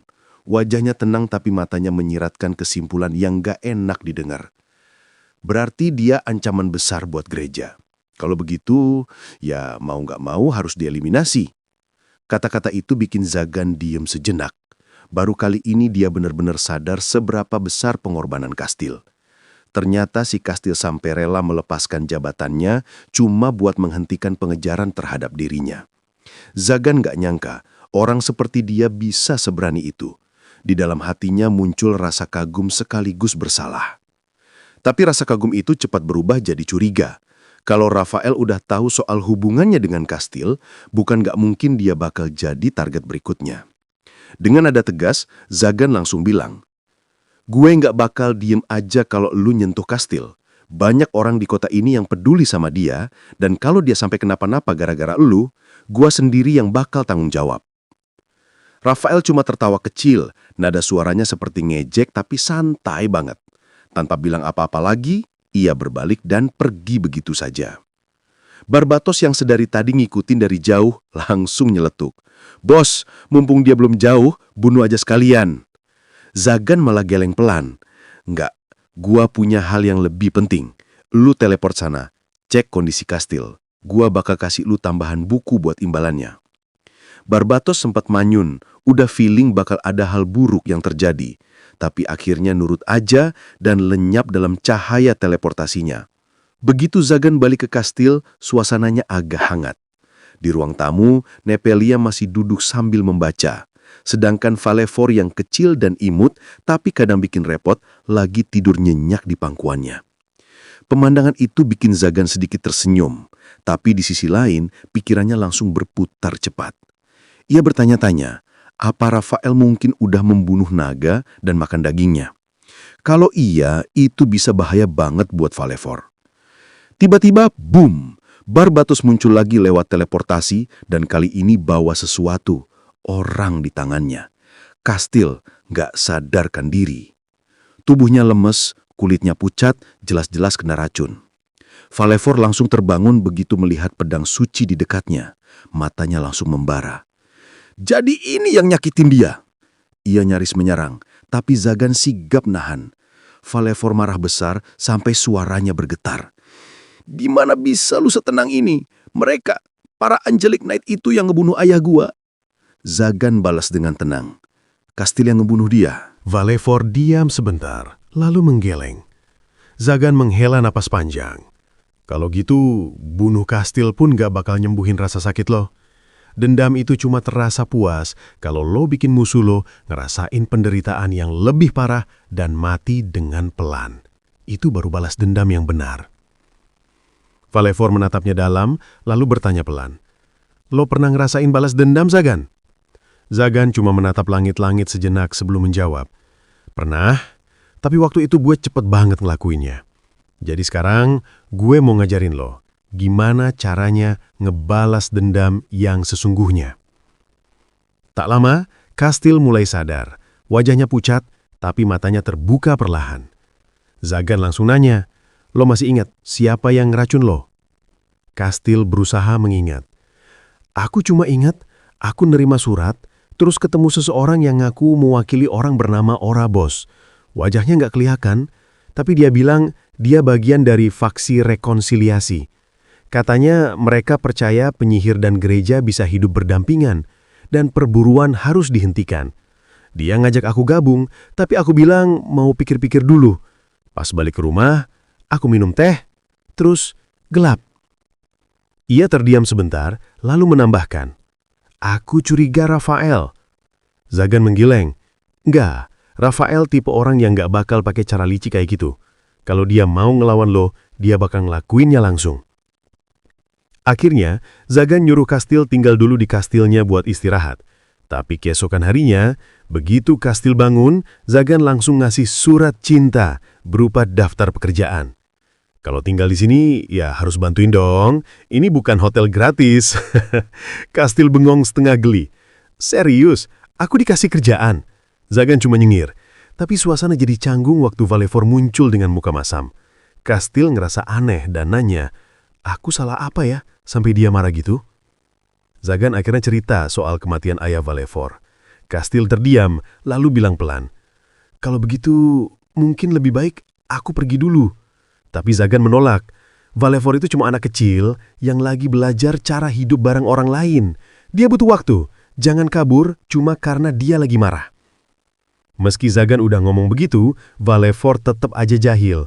Dia ngerjain Kastil setiap hari, mulai dari ngumpetin alat masak sampai bikin suara-suara aneh malam-malam cuma buat ngagitin dia. Tapi semua itu cuma pelampiasan dendam kecil yang gak berbahaya. Malamnya, Valefor nulis di buku diari kecilnya, "Kesatria malaikat itu ternyata nggak semenakutkan yang aku kira, malah kelihatan kasihan." Pas lagi asik nulis, pintunya diketok. Zagan masuk dengan wajah tenang. "Valefor, gue udah mikir-mikir. Lo mau terus tinggal di sini nggak? Gue sama Nepelia udah ngomongin, dan kalau lo mau, anggap aja rumah ini rumah lo juga. Kita anggap lo anak gue. Tapi keputusan ada di tangan lo ya." Valefor cuma bengong. Matanya mulai berkaca-kaca. Ia pengen banget bilang iya. Tapi begitu Zagan keluar kamar, kenangan masa lalunya langsung muncul saat ia melihat kesatria malaikat meminum darah ayahnya. Trauma itu masih begitu nyata. Setengah jam kemudian, Nepelia panik-panik masuk ke ruang kerja Zagan. "Zagan, Valefor hilang!" Ternyata sebelum pergi, Valefor sempat nulis di jurnalnya, "Aku bahagia banget waktu Zagan ngajak aku jadi anaknya. Tapi aku tahu, kalau aku tetap di sini, dendamku bisa hilang, dan aku belum siap." Beberapa hari kemudian, Valefor sampai di kastil peninggalan Marco. Ia yakin di dalam tempat itu ada sesuatu. Petunjuk, atau cara buat mengalahkan para pengguna pedang suci. Tapi baru mau masuk, suara langkah berat terdengar dari belakang. Rafael muncul dengan aura tajam dan pedang suci berkilau. Valefor langsung tahu, itu pedang yang sama yang pernah ia lihat waktu ayahnya tewas. Amarahnya langsung meledak. Tanpa pikir panjang, ia menyerang. Tapi perbedaannya terlalu besar. Rafael nyaris gak bergerak, sementara Valefor terlempar berkali-kali. Saat Rafael mengangkat pedangnya untuk serangan pamungkas, kleng! Serangannya tertahan oleh tangan Zagan yang muncul tiba-tiba. "Gue udah bilang Rafael, siapapun yang nyakitin orang-orang kota ini bakal tanggung akibatnya." Valefor terkejut. Ia pikir Zagan bakal marah karena ia kabur, tapi yang dia dapat justru tatapan lembut. "Gue nggak bisa ninggalin darah daging gue sendiri," kata Zagan pelan. Valefor nggak tahan lagi, langsung melompat dan memeluknya. Rafael menatap mereka dengan ekspresi geli. Penyihir yang main jadi pelindung manusia, lucu juga. Zagan mendengus, lalu menatap tajam. "Dia bukan manusia biasa, Rafael. Dia anak gue." Rafael senyum sinis. "Kalau gitu, gue bunuh kalian berdua aja sekalian." Ia mengangkat pedang sucinya, melepaskan energi mematikan, api pemurnian. Cahaya itu menyala seperti matahari mini dan dalam sekejap menghancurkan pertahanan sihir Zagan. Zagan tetap kalem meski situasi udah panas banget. Tanpa banyak basa-basi, dia langsung nyerang balik. Tapi kali ini sihirnya nggak hancur begitu aja kayak sebelumnya. Setelah sempat duel brutal sama Kastil dan baca-baca kitab peninggalan Marco, dia berhasil ngembangin mantra pelindung baru yang keren banget. Semacam perisai otomatis yang terus nyedot mana biar tetap aktif. Rafael nggak tinggal diam, dia ngeluncurin serangan super cepat, tapi Zagan berhasil ngeles dengan lincah berkat sihir barunya itu. Sayangnya ada batas pemakaian harian, dan Zagan baru sadar barusan kalau kuotanya udah habis. Sihirnya nggak bisa dipakai lagi, tapi bukannya panik, dia malah senyum puas. Buat Zagan, eksperimen ini sukses besar. Dengan percaya diri, Zagan langsung maju dan kasih Rafael satu boge mentah yang bikin udara bergetar. Rafael terpental, darah netes dari bibirnya, tapi ajaibnya dia masih bisa berdiri tegak. Zagan sampai bengong, pukulan itu biasanya udah cukup buat bikin siapapun tewas di tempat, tapi Rafael malah kelihatan makin kuat. Saat Zagan lihat luka Rafael sembuh dengan cepat, dia langsung ngeh, oh pantes, nih orang udah makan daging naga. Falevor yang dari tadi udah nahan emosi, akhirnya nggak kuat lagi. Dia menjerit marah, matanya nyala kayak bara. Rafael cuma ngeliatin dan nanya, kenapa sih lu benci banget sama gue? Falevor langsung jawab, dengan suara bergetar antara marah dan sedih. Lo ngebunuh ayah gue, Orobas. Begitu nama itu keluar, suasana langsung beku. Semua orang mendadak diam. Orobas bukan nama sembarangan. Dia naga legendaris yang udah hidup ribuan tahun dan dikenal bijak banget. Zagan sendiri jadi mikir keras, masa iya Rafael bisa bunuh makhluk sekeren itu? Falevor lanjut cerita, nada suaranya berat. Dulu, ayahnya sering banget ngasih ilmu dan kebijaksanaan ke manusia. Suatu hari, sekelompok kesatria malaikat datang minta bantuan. Orobas pergi bareng mereka, tapi nggak pernah balik. Seminggu kemudian, Falevor nyari ayahnya, dan yang dia temuin cuma jasad sang naga agung tertusuk pedang suci. Dan di sana, Rafael berdiri dengan tubuh berlumuran darah, lagi melahap daging ayahnya sendiri. Falevor sampai nggak bisa nafas waktu cerita itu. Naga yang selalu ngasih kebaikan malah dikhianatin sama manusia yang dulu dia bantu. Rafael tiba-tiba ngeluncur ke arah Falevor, tapi sebelum sempat nyerang, Zagan langsung muncul di depan dan kasih pukulan keras yang bikin tanah bergetar. Falevor memanfaatkan momen itu buat nyerang balik. Ledakannya gede banget, sampai bikin area sekitar kayak kiamat kecil. Tapi, dari balik asap tebal, muncul sosok yang berdiri kokoh. Castil. Ternyata dia berhasil nahan serangan Falevor barusan. Zagan maju mendekati Rafael dan nuntut jawaban. Lo sebenarnya mau ngapain sih? Begitu Zagan menyebut nama Orobas, aura haus darah Rafael langsung lenyap. Tapi belum sempat mereka ngobrol lebih lanjut, Zagan ngerasain tekanan besar banget. Tanah bergetar, udara jadi berat, kayak gunung yang bangun dari tidur panjangnya. Ternyata itu sumbernya. Penjaga Marco S, golem raksasa yang kebangun gara-gara benturan dua pedang suci barusan. Zagan buru-buru coba ngendaliin golem itu pakai lambang Marco yang dia pegang. Tapi, nihil, golemnya malah berbalik nyerang dan nembak sinar energi super kuat ke arah Falevor. Jaraknya terlalu jauh, Zagan tahu dia nggak bakalan sempat nyelamatin Falevor. Tapi sebelum dia ngapa-ngapain, Rafael tiba-tiba maju, badannya kena sinar itu langsung. Zagan langsung marah besar. Tanpa ragu, dia ngeluarin jurus pamungkas dan ngancurin golem itu jadi debu. Setelahnya, dia buru-buru ngejar Rafael yang jatuh tersungkur. Luka di dadanya parah banget, cuma sedikit lagi kena jantung. Bahkan kekuatan naga yang dia punya nggak bisa nyembuhin luka itu. Meski begitu, Rafael malah senyum tipis. Tenang, gue udah siap. Cuma ada satu hal yang pengen gue lakuin sebelum, ya lo tahulah. Maksud lo apa? Zagan bingung. Rafael yang ambil napas dalam. Gue bukan orang yang ngebunuh Orobas. Zagan dan Falevor kaget bukan main. Rafael lanjut. Gue datang waktu itu buat minta bantuan Orobas ngelawan musuh sejati, iblis murni. Orobas setuju bantu gue. Kita lawan mereka bareng, tapi bahkan dengan kekuatan dia, ratusan kesatria malaikat tetap gugur. Dan dia akhirnya ngorbanin diri. Falevor langsung menuduh, omong kosong, iblis itu nggak nyata. Tapi Zagan nyeletuk, salah Falevor, mereka nyata. Gue juga udah nemuin bukti di catatan Marco. Zagan nunjuk ke arah buku-buku peninggalan Marco yang isinya tentang penelitian melawan iblis. Itu alasan gue belajar sihir-sihir ini, buat jaga-jaga kalau iblis balik lagi. Falevor terdiam, matanya kosong. Dunia yang dia percaya hancur seketika. Tapi Rafael nyoba nenangin dia. Orobas nggak kalah, Falevor. Dia ngorbanin diri buat lo. Dia tahu suatu hari iblis bakal balik. Dan dia pengen lo tetap hidup. Rafael menatap langit yang mulai gelap. Dia nyuruh gue ngelakuin hal yang paling gue benci. Minum darahnya, biar gue bisa bertahan dan teruskan misinya. Dan sekarang, tugas gue udah selesai, katanya lirih. Masih ada orang-orang lain yang bisa nerusin perjuangan ini. Bartabas yang tadi diem, akhirnya buka suara. Kalau begitu, kenapa lo bunuh 499 penyihir? Itu gimana dijelasin? Belum sempat Rafael jawab, golem yang tadi udah hancur, tiba-tiba hidup lagi. Aura jahatnya lebih pekat dari sebelumnya. Zagan langsung siaga, tapi Rafael ngangkat tangan. Tunggu, itu bukan cuma golem, tapi itu iblis. Iblis yang dulu gue dan Orobas lawan. Sepertinya Marco ambil tubuhnya dan ubah jadi boneka. Zagan mendecak kesal. Ya ampun, yang begini nih nggak ada di modul latihan. Tapi dia tahu ini bukan waktu bercanda. Golem iblis itu regenerasinya cepet banget. Luka apapun langsung sembuh. Rafael udah nggak bisa bantu banyak, jadi Zagan mutusin buat ngadepin semuanya sendirian. Castil menerima. Jadi lo suruh gue nonton doang? Zagan geleng. Lo tahu sendiri gue kena racun, Castil. Kalau gue nggak bisa nahan, situasi bisa makin kacau.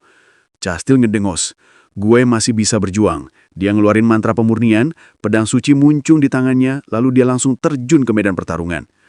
Sementara itu, Zagan fokus ngisi energi. Begitu lihat celah dari serangan Castil, dia ngehajar golem dengan pukulan sihir yang diperkuat. Tapi anehnya, bagian tubuh golem yang hancur langsung tersambung lagi. Kali ini disatukan oleh bayangan hitam yang kelihatan kayak makhluk hidup. Castil sadar itu sumber kekuatannya. Dia langsung tebas entitas bayangan itu biar regenerasi golem berhenti. Melihat peluang, Zagan akhirnya ngelepas jurus terbarunya. Api hitam yang gak bisa dipadamkan bahkan oleh sihir biasa. Api itu melahap golem sampai gak tersisa. Pertarungan pun berakhir. Semua hening. Zagan menatap Rafael yang terbaring lemah dan bertanya pelan. Kenapa lo bunuh banyak penyihir? Rafael menatap langit lagi. Senyumnya pahit. Gue gak pernah mau, Zagan. Mereka yang nyerang duluan. Gue datang dengan damai, nyapa mereka. Tapi mereka malah panik dan nyerang. Gue cuma bisa balas buat bertahan hidup. Zagan terdiam, matanya redup. Rafael melanjutkan. Waktu di bar itu, gue cuma mau ngasih peringatan kalau Castil dalam bahaya. Castil yang dari tadi diam langsung keingat momen itu.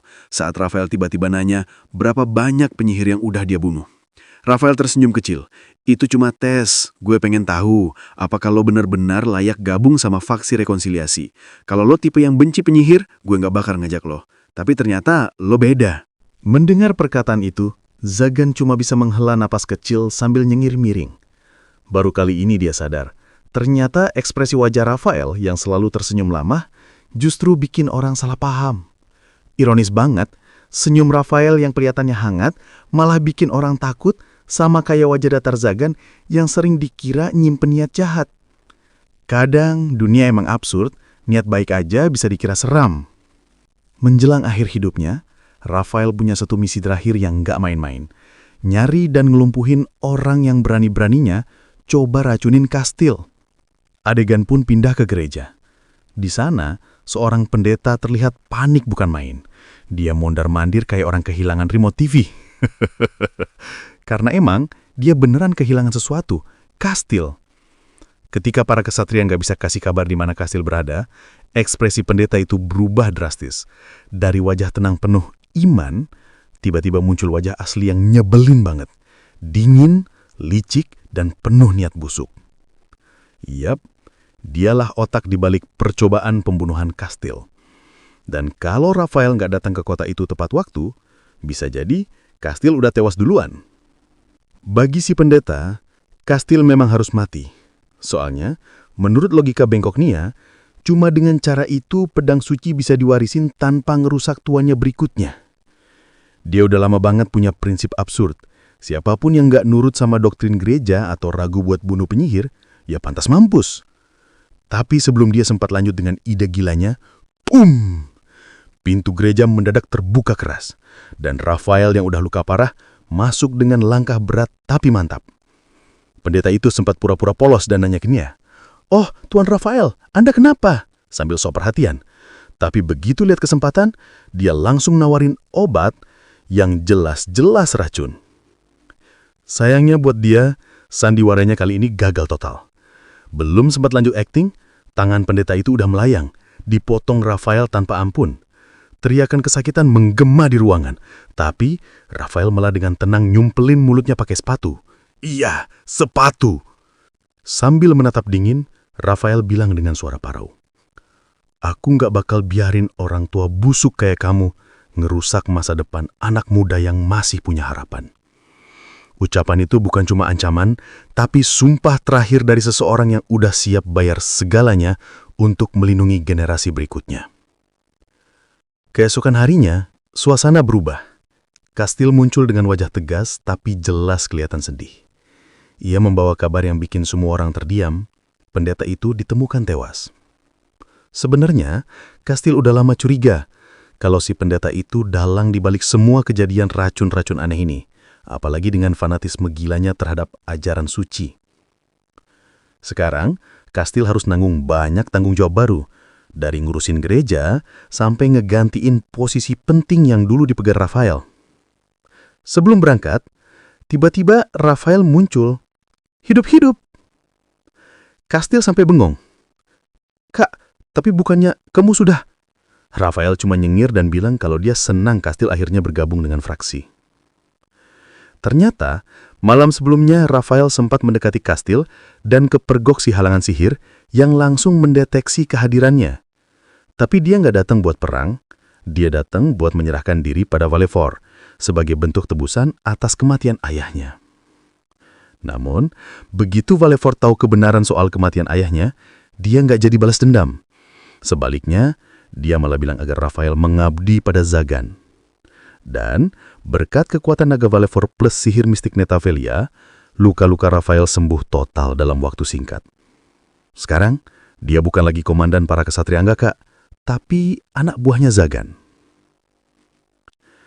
Kastil pun bisa bernafas lega mendengar kabar itu. Beberapa saat kemudian, Barbatus nongol dengan gaya cueknya yang khas. "Bos, sarapan ada?" tanyanya lentang. Zaga langsung geleng kepala.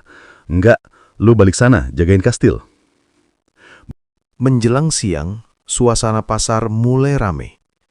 Kabar soal Zagan dan Nepelia yang ngangkat anak udah nyebar ke seluruh penjuru kota. Orang-orang pada ngomongin mereka dengan nada gemas. Katanya, keluarga itu manis banget, kayak poster iklan susu. Selesai belanja bahan makanan, Nepelia ketemu Manuela di jalan. Nggak lama, ia ngasih masakan baru hasil eksperimen dapur semalam. Manuela tentu aja girang, apalagi rasanya ternyata enak banget. Untung nggak gosong. Sementara mereka ngobrol, mata Zagan tertarik sama sebuah fonograf tua di kios dekat situ. Matanya langsung berbinar kayak anak kecil lihat mainan baru. Manuela yang lihat itu langsung jelasin. "Itu udah rusak, Tuan Zagan. Aku belinya dari anak-anak jalanan, soalnya nggak ada yang mau beli." Zagan cuma senyum kecil. Fonograf itu ngingetin dia sama masa lalunya. Masa di mana dia harus ngumpulin barang bekas buat dijual cuma biar bisa makan. Dengan sedikit nostalgia, dia mutusin buat beli fonograf itu dan berencana memperbaikinya nanti di rumah. Sementara itu di kastil, Dimension, Barbatos dan Kastil lagi duduk bareng sambil nyeruput teh. Suasananya agak kaku, jadi Kastil berinisiatif buka topik biar cair. Sayangnya, Barbatos sama sekali nggak nyaut. Cuma diem, minum teh, tatapannya kosong kayak nunggu wifi nyala. Nggak lama, Nepelia dan yang lain balik. Kastil langsung bantu di dapur, sementara Zagan dan Barbatos jalan ke perpustakaan. Di sana, Barbatos mulai ngomel. "Bos, lu mesti lakuin sesuatu soal gadis gila itu. Kalau dibiarkan, bisa-bisa dia nyelakain dirinya sendiri. Serius, gue belum pernah lihat cewek seceroboh itu. Teh tumpah, nabrak rak, ngacak-ngacak kerjanya sendiri. Kalau nggak diawasin, tiap hari bisa ada insiden." Zagan malah tenang aja. "Terus apa salahnya? Ya udah, lu jagain aja terus." Barbatos sempat melongo, nggak nyangka bosnya malah jawab begitu. Cuma bisa mendengus pelan tanpa lanjut ngomel lagi. Beberapa jam kemudian, suara lembut mulai mengalun dari ruang tengah. Fonograf yang tadi rusak kini nyala, hasil tangan dingin Zagan. Musiknya adem, bikin suasana kastil jadi tenang banget. Satu persatu penghuni kastil keluar, menikmati nada-nada nostalgia itu. Pas waktu makan malam tiba, mereka semua kumpul. Meja penuh dengan hidangan yang menggoda. Kastil memuji masakan Nepelia yang aromanya seger dan rasanya unik. Tapi Barbatos malah ngakak. "Wih, ngomongnya dewasa banget. Padahal masih tidur sama boneka ya." Kastil langsung merah padam. "Hah? Dari mana kamu tahu?" Zagan buru-buru nyela. "Udah, dia cuma kebanyakan minum." Gak lama, Nepelia nyeletuk. "Oh iya, waktu Kastil pingsan, Barbatos yang bawa dia ke sini loh. Dia juga yang jagain dia sampai sadar." Kastil langsung menunduk malu dan berterima kasih. Barbatos santai aja. "Gak usah sekarang, simpan aja ucapan terima kasihmu sampai kamu jadi wanita yang lebih elegan." Kastil langsung tersipu malu, sementara Barbatos pamit tidur duluan. Malam makin larut, dan satu persatu penghuni kastil mulai terlelap. Tinggal Zagan dan Nepelia yang masih terjaga di ruang pengadilan ditemani alunan musik lembut dari fonograf tadi. Mereka duduk berdampingan dalam keheningan yang hangat. Nggak ada kata-kata, cuma suasana damai yang bikin hati tenang. Sampai akhirnya, Zagan menatap Nepelia dan dengan nada pelan bilang, "Mau menari bersamaku?" Nepelia tersenyum kecil, bangkit dan menerima uluran tangannya. Sepanjang malam mereka menari bersama di bawah cahaya redup, langkah demi langkah seirama dengan musik yang mengalun. Nggak ada sihir, nggak ada perang, cuma dua hati yang saling mengerti tanpa harus banyak bicara. Dan malam itu pun berakhir dengan lembut, seperti melodi terakhir dari lagu yang nggak akan pernah mereka lupakan.